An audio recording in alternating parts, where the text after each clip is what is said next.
chanzo. Kila kitu huwa ni chanzo, kina chanzo chake. Ukiona, ndio maana nasema ukiona vyaelewa vimeundwa, kule kuundwa ni chanzo kule. Ukiona mtu amekufa, kuna chanzo cha kifo. Ukiona mtu amefanikiwa, kuna chanzo cha mafanikio. Ukiona kuna uharibifu mahali, kuna chanzo. Sisi huwa tunashughulika na matokeo badala ya kushughulika na chanzo. Jua chanzo. Sasa mimi nataka nikufundishe chanzo cha ibada za miungu. Sasa ili uweze kunielewa, nianze hivi. Adamu alipoumbwa, kwa sababu Adamu na mke wake, hawa watu wenyewe hawakuzaliwa, waliumbwa. Hawakuzaliwa, waliumbwa. Walizaliwa na Mungu mwenyewe. Haleluya.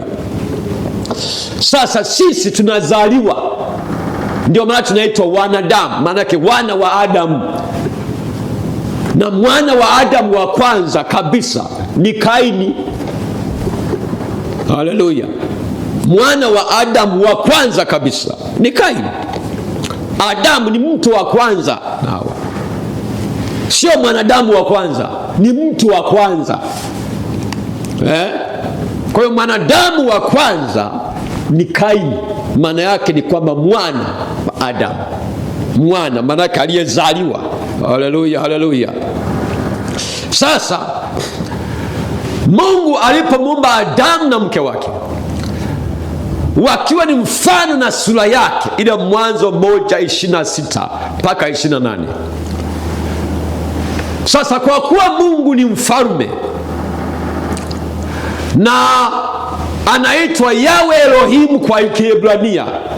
Yawe Elohim maana yake anamaanisha wenye nguvu watawala kwa Kiebrania.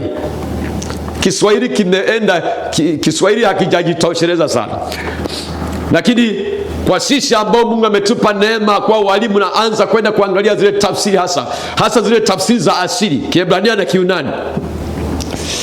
Kwa hiyo anaposema Yawe Elohim kwa Kiebrania, ambao sisi leo tunasema Mungu, maana yake ni kwamba ni wenye nguvu watawala.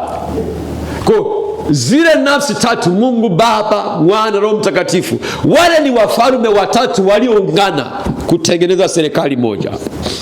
Kwa hiyo mbinguni kule ni nchi ya kiroho, ina raia wa kiroho, kila kitu kiko kwenye ulimwengu wa roho.